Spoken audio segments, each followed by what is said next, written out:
Hi dear friends, welcome back to our channel. இன்னைக்கு நம்ம தீபாவளி ஸ்பெஷலாக பார்க்க போகிற ரெசிபி ரேஷன் புழுங்கல் அரிசியில் முறுமுறுன்னு முறுக்கு எப்படி செய்யலான்றதை பார்க்கலாம். பொதுவாக முறுக்கு அப்படின்னாலவே பச்சரிசி மாவு அப்படின்னா கோதுமை மாவை யூஸ் பண்ணி தான் முறுக்கு செஞ்சுருப்போம். புழுங்கல் அரிசியில் முறுக்கு இந்த மாதிரி ஒரு முறை செஞ்சு பாருங்க. அதுக்கப்புறம் நீங்கள் நினைக்கும் போதெல்லாம் இந்த முறுக்கை செஞ்சு சாப்பிடுவீங்க. அந்த அளவுக்கு செய்கிறது ரொம்ப ஈஸி. அதே போல் ஒரு முறை இந்த மாதிரி முறுக்கு செஞ்சு சாப்பிட்டு டேஸ்ட் பண்ணிட்டோம் அப்படின்னா அதுக்கப்புறம் அடிக்கடி இந்த முறுக்கு மட்டும்தாங்க செய்வோம். அந்தளவுக்கு ரொம்ப ரொம்ப டேஸ்டியாக இருக்கும். ஃப்ரெண்ட்ஸ், ஏற்கனவே நம்ம சேனலில் தீபாவளி ஸ்பெஷலாக நிறைய ரெசிபிஸ் நான் அப்லோட் பண்ணியிருக்கேன். அந்த ரெசிபியோட லிங்க் எல்லாத்தையுமே இந்த வீடியோ கீழே டிஸ்கிரிப்ஷனில் தர செக் பண்ணி பாருங்கள். இந்த முறுக்கு கொஞ்சம் கூட எண்ணெயே குடிக்காது, அதே சமயம் கொஞ்சம் கூட ஹார்டாகவுமே இருக்காதுங்க. நான் ஒரு முறுக்கை எடுத்து நொறுக்கி காமிக்கிறேன் பாருங்கள், எந்த அளவுக்கு நல்ல மொறுமொறுப்பாக இருக்குது அப்படின்னு அதுலேருந்து வர சவுண்டுலேயே நீங்கள் தெரிஞ்சுக்கலாம்.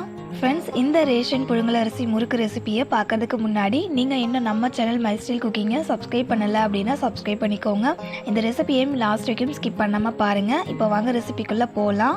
முறுக்கு செய்கிறதுக்கு ஃபஸ்ட்டு நம்ம அரிசியை ஊற வச்சுக்கலாம். அதுக்கு ஒரு பாத்திரத்தில் 1/2 கிலோ அளவுக்கு ரேஷன் புழுங்கல் அரிசி சேர்த்துக்கோங்க. இந்த அரிசியை கழுவுறதுக்காக இதில் ஒரு 1/2 கைப்பிடி அளவுக்கு கல்லுப்பு சேர்த்துட்டு இது கூட தண்ணியும் சேர்த்துட்டு இந்த மாதிரி கையால் நல்லா பசஞ்சு விட்டு அரிசியை கழுவுங்க. உப்பு சேர்த்து இந்த மாதிரி அரிசியை நம்ம நல்லா பசஞ்சு விட்டு கழுவணும் அப்படின்னா ரேஷன் அரிசியில் இருக்கிற அந்த அரிசியோட வாசனை நமக்கு முறுக்கில் வராது. இந்த முறுக்கு செய்கிறதுக்கு ரேஷன் புழுங்கல் அரிசி தான் யூஸ் பண்ணணும் அப்படின்றதெல்லாம் இல்லைங்க. நம்ம வீட்டில் சாப்பாட்டுக்கு யூஸ் பண்ணுவோம்ல புழுங்கல் அரிசி, அது கூட யூஸ் பண்ணலாம். அரிசி கழுவுனா தண்ணியோட கலர் பாருங்கள் எந்த அளவுக்கு அழுக்காக இருக்குது அப்படின்னு. அரிசியை நல்லா க்ளீனாக வாஷ் பண்ணதுக்கு அப்புறமா அரிசி கூட தண்ணி சேர்த்தோம் அப்படின்னா இந்த அளவுக்கு தண்ணி வந்து கிளியராக தெரியணும். அந்த அளவுக்கு அரிசியை க்ளீனாக வாஷ் பண்ணிக்கோங்க. இப்போ இந்த அரிசியை ஒரு 4 மணி நேரம் ஊற விட்டுடலாங்க. 4 மணி நேரம் ஊற வச்சதுக்கு அப்புறமா பாருங்கள், அரிசியை இந்த மாதிரி கையால் உடைக்கிறதுக்கு ஈஸியாக இருக்கும். அந்த அளவுக்கு அரிசியை நல்லா ஊற வச்சிடணும். ஊற வச்ச அரிசியை கிரைண்டரில் சேர்த்துட்டு இந்த அரிசியை நல்லா வெண்ணெய் போல் மையாக அரைச்சி எடுத்துக்கணும். மாவு வந்து தண்ணியாக இருக்கக்கூடாது, கட்டியாக அரைச்சிக்கணுங்க. அரிசியை அரைக்கும் போது அரிசி 3/4 பதத்துக்கு அரைஞ்சி நல்லா மாவாக வந்ததுக்கு அப்புறமா இதில் கொஞ்சம் கூட தண்ணி சேர்க்காமல் அரைக்கணும். அப்போ தான் மாவு வந்து தண்ணியாக இல்லாமல் கட்டியாக இருக்கும்.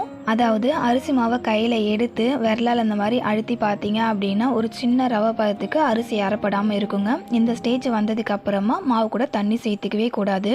நான் சொல்கிற மாதிரி அரைச்சிங்க அப்படின்னா மாவு வந்து நல்லா மையாக அரைஞ்சி வரும். அதே போல் மாவு தண்ணியாக இல்லாமல் நல்லா கெட்டியாக இருக்கும். அரிசியை நல்லா மாவாக அரைச்சதுக்கு அப்புறமா ஒரு பாத்திரத்தில் மாற்றிக்கோங்க. மாவை அரைச்சதுக்கு அப்புறமா மாவை கையில் தொட்டு பார்த்தீங்க அப்படின்னா கையில் கொஞ்சம் கூட ஒட்டி பிடிக்காமல் வருது பாருங்கள். இந்த அளவுக்கு நல்லா கட்டியாக இருக்கணும் மாவு. மாவை கையில் எடுக்கும்போது மாவு தண்ணி போல் கீழே விழாமல் எந்த அளவுக்கு நல்லா கட்டியாக கையிலே இருக்குது பாருங்கள். இந்த அளவுக்கு நல்லா கெட்டியாக அரைச்சிக்கோங்க. இந்த மாவு அப்படியே இருக்கட்டுங்க. அடுத்தது இந்த மாவில் சேர்த்துக்கிறதுக்காக இன்னொரு மாவு நம்ம ப்ரிப்பேர் பண்ணணும். அதே போல் ஒரு சிம்பிளான மசாலாவும் ரெடி பண்ணணும். அது ரெண்டுத்தையும் ரெடி பண்ணிக்கலாம். முதல்ல நம்ம மாவு கூட சேர்த்துக்கிறதுக்காக சிம்பிளான ஒரு மசாலா அரைச்சிக்கலாங்க. அதுக்கு ஒரு மிக்சி கப்பில் 1/2 கப் அளவுக்கு பூண்டு சேர்த்துக்கோங்க. 1 டேபிள் ஸ்பூன் அளவுக்கு மிளகாத்தூள் சேர்த்துக்கோங்க. மிளகாத்தூள் உங்களுடைய காரத்துக்கு தகுந்த போல் நீங்கள் சேர்த்துக்கலாம். சேர்த்துட்டு மிக்சி கப்பை க்ளோஸ் பண்ணிவிட்டு இதை அரைக்கிறதுக்காக நடுவில் கொஞ்சம் கொஞ்சம் தண்ணி சேர்த்துட்டு ஃபைன் பேஸ்ட் கன்சிஸ்டன்சிக்கு அரைச்சிக்கோங்க. பாருங்கள், இந்த மாதிரி பூண்டு அரைப்படாமல் திப்பி திப்பியாக இருக்கக்கூடாதுங்க. நல்லா ஃபைன் பேஸ்ட்டாக அரைச்சி இருக்கணும். இந்த மசாலா பேஸ்ட் அப்படியே இருக்கட்டுங்க. அடுத்தது ஸ்டவ் ஆன் பண்ணிவிட்டு ஒரு பேன் வச்சுட்டு பேனை சூடுபடுத்திட்டு பேனில் 170 கிராம் அளவுக்கு பொட்டுக்கடலை சேர்த்துட்டு பொட்டுக்கடலையை லைட்டாக சூடாகிற வரைக்கும் நம்ம வறுத்து விட்டுக்கலாம். பொட்டுக்கடலையோட கலர் சேஞ்ச் ஆகிற வரைக்கும் வறுத்து விடக்கூடாதுங்க. பொட்டுக்கடலையை கையில் எடுத்து பிடிச்சி பார்த்தோம் அப்படின்னா கை பொறுக்கிற சூட்டுக்கு இருக்கணும். அந்த அளவுக்கு பொட்டுக்கடலையை சூடு பண்ணாலே போதும். பொட்டுக்கடலையை இந்த மாதிரி சூடு பண்ணாமலே அரைக்கலாம். ஆனால் அந்த மாதிரி அரைச்சோம் அப்படின்னா பொட்டுக்கடலை வந்துட்டு திப்பி திப்பியாக இருக்கும், நைஸாக அரைப்படாது. இதுவே நம்ம சூடு படுத்திட்டு அரைச்சோம் அப்படின்னா ஃபைன் பவுடராக அரைஞ்சி வரும்.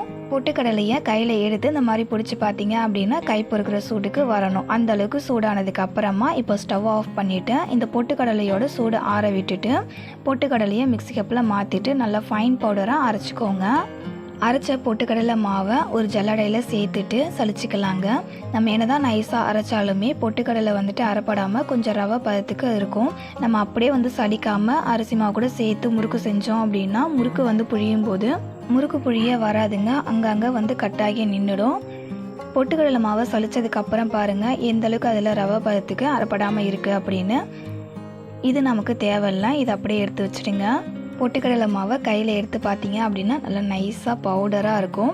இப்போ இது அப்படியே இருக்கட்டுங்க. அடுத்தது நம்ம ஏற்கனவே அரைச்சி வச்சோம்ல மாவு, அந்த மாவு கூட நம்ம அரைச்ச மிளகாத்தூள் பூண்டு பேஸ்ட்டை சேர்த்துக்கலாம். கண்டிப்பாக இந்த மிளகாத்தூள் பூண்டு பேஸ்ட்டை அரைச்சி சேர்த்துக்கோங்க.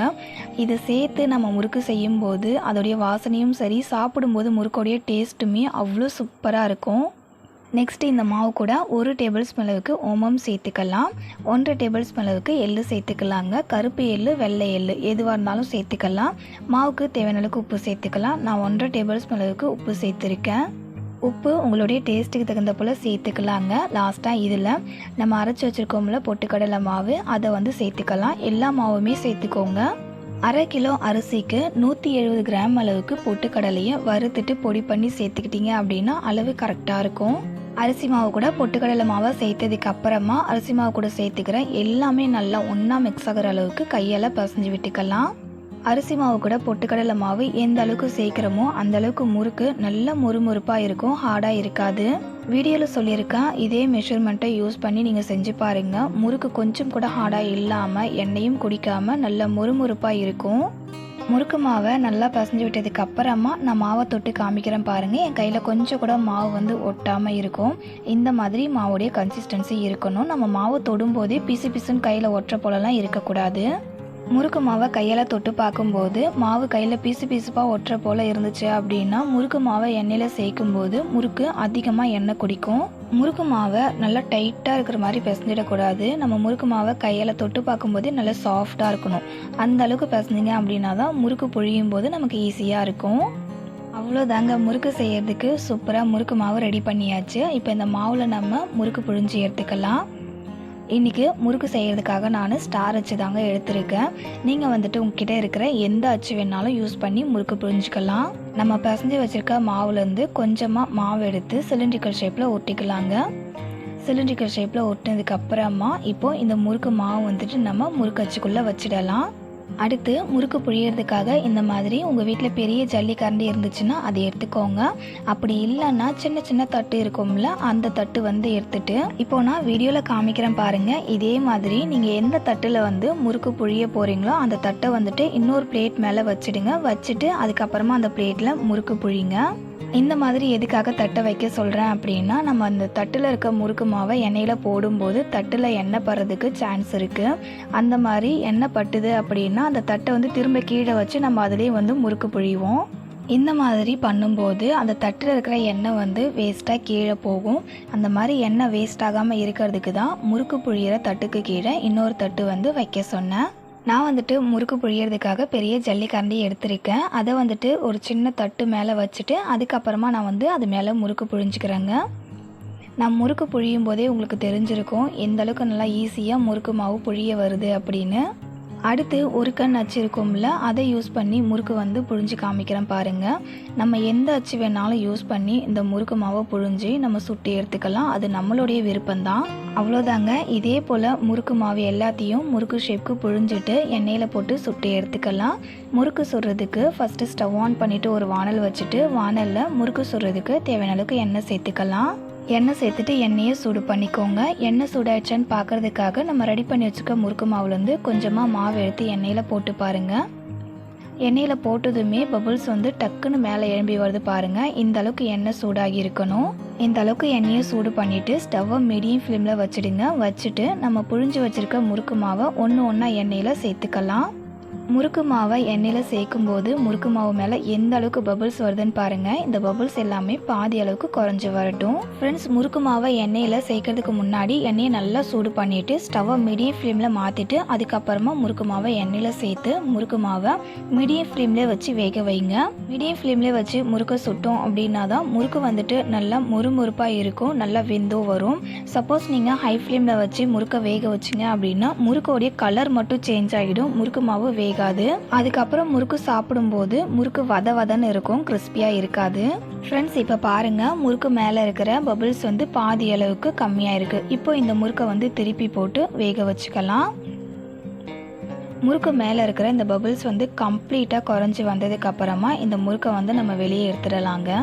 அதே போல் முறுக்கோடைய கலர் வந்து லைட்டாக சேஞ்ச் ஆக ஸ்டார்ட் ஆகும். அந்த ஸ்டேஜில் நம்ம எண்ணெயிலேருந்து முறுக்கை எடுத்துடணும். அதுக்கப்புறமா நம்ம முறுக்கை வந்து எண்ணெயிலே போட்டு வேக வச்சோம் அப்படின்னா முறுக்கு வந்து கரிஞ்சு போன போல் ஆகிடும். இப்போ பாருங்கள், முறுக்கு மேலே இருக்கிற அந்த பபுள்ஸ் எல்லாமே ஃபுல்லாக குறைஞ்சிருச்சு. இந்த ஸ்டேஜில் நம்ம எண்ணெயிலேருந்து முறுக்கை எடுத்துடலாம். இதுலேயும் உங்களுக்கு டவுட்டாக இருந்துச்சு அப்படின்னா முறுக்கோடைய கலர் வந்துட்டு லைட்டாக கோல்டன் ப்ரௌன் கலருக்கு சேஞ்ச் ஆகியிருக்கு பாருங்கள். இந்த மாதிரி கலர் சேஞ்ச் ஆன உடனே கூட நீங்கள் முறுக்கை வந்து எண்ணெயிலேருந்து எடுத்துக்கலாம். முறுக்கை பார்க்கும்போதே சாப்பிடணும்னு தோணுதில்ல? கண்டிப்பாக நீங்களும் உங்கள் வீட்டில் இந்த ரேஷன் புழுங்கல் அரிசி முறுக்கை செஞ்சு பாருங்கள். இதே மாதிரி மீத இருக்கிற எல்லா மாவையுமே புழிஞ்சு எண்ணெயில் சேர்த்து முறுக்கு சுட்டு எடுத்துக்கலாம். அவ்வளோதான் ஃப்ரெண்ட்ஸ், ரேஷன் புழுங்கல் அரிசியில் கூட இவ்வளோ டேஸ்டியாக நல்ல கிறிஸ்பியான முறுக்கு செய்ய முடியுமா அப்படின்னு யோசிக்கிற அளவுக்கு டேஸ்டியான கிறிஸ்பியான முறுக்கு செஞ்சாச்சு. ஃப்ரெண்ட்ஸ், இன்றைக்கி உங்க கூட ஷேர் பண்ணிக்கிட்டேன் இந்த ரேஷன் புழுங்கல் அரிசி முறுக்கு உங்களுக்கு பிடிச்சிருந்தது அப்படின்னா மறக்காமல் இந்த வீடியோக்கு ஒரு லைக் பண்ணிக்கோங்க. உங்களுடைய ரிலேட்டிவ்ஸ் அண்ட் ஃப்ரெண்ட்ஸுக்கும் ஷேர் பண்ணிக்கோங்க. அவங்களுக்கும் ரொம்பவே யூஸ்ஃபுல்லாக இருக்கும். ஒரே ஒரு முறுக்கை எடுத்து நான் நொறுக்கி காமிக்கிறேன் பாருங்கள். முறுக்கு எந்த அளவுக்கு நல்லா கிறிஸ்பியாக இருக்குது அப்படின்றத பார்க்கும்போதே உங்களுக்கு தெரியும். என்னுடைய கையிலையுமே பாருங்கள், கொஞ்சம் கூட முறுக்குலேருந்து எண்ணெய் ஒட்டவே இல்லை. கொஞ்சம் கூட எண்ணெயே குடிக்காது. கொஞ்சம் கூட ஹார்டாகவே இருக்காது. நல்லா சாஃப்டாக முறுமுறுப்பாக இருக்கும். நான் வந்துட்டு ஒரு கண் அச்சு இருக்குல்ல, அதை யூஸ் பண்ணியுமே முறுக்கு செஞ்சுருக்கேங்க. அதையுமே நான் வந்துட்டு நொறுக்கி காமிக்கிறேன். எந்த அளவுக்கு நல்லா கிறிஸ்பியாக இருக்குது பார்த்தீங்கல்ல ஃப்ரெண்ட்ஸ். நம்ம சேனலில் வரக்கூடிய இந்த மாதிரியான இன்ட்ரெஸ்டிங்கான ரெசிபிஸ் பார்க்குறதுக்கு மறக்காமல் நம்ம சேனலை சப்ஸ்கிரைப் பண்ணிக்கோங்க. இதே போல் ஒரு இன்ட்ரெஸ்டிங்கான அண்ட் டேஸ்டியான ரெசிபியோட நெக்ஸ்ட் ஒரு வீடியோவில் மீட் பண்ணலாம் ஃப்ரெண்ட்ஸ். தேங்க்ஸ் ஃபார் வாட்சிங்.